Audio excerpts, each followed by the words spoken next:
Ellerini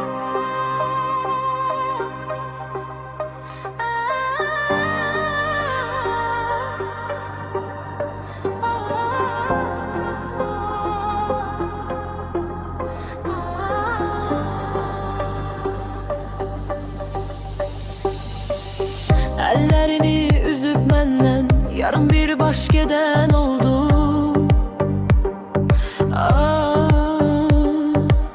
Can deyip can eşi derdik, bu ayrılık ne oldu?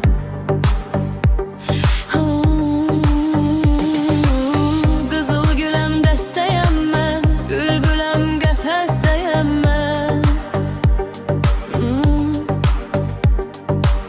Gəzirəm mən qəmli-qəmli, görən deyir xəstəyəm mən.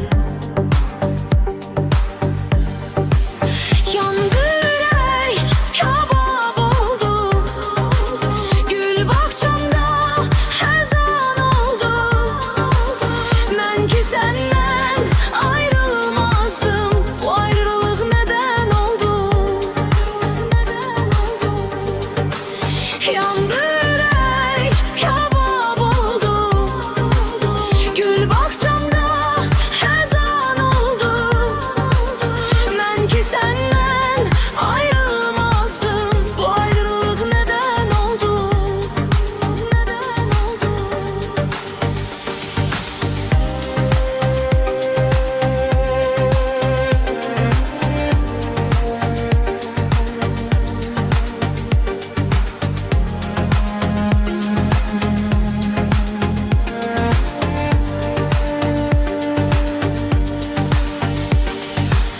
Yaranmışıq məhəbbətdən, alovlanıb yanıram mən.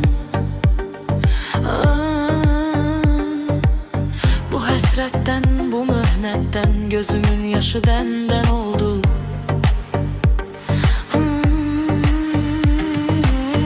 Öz eşqimdən, diləyimlə ayrı düşdüm illərlə mən.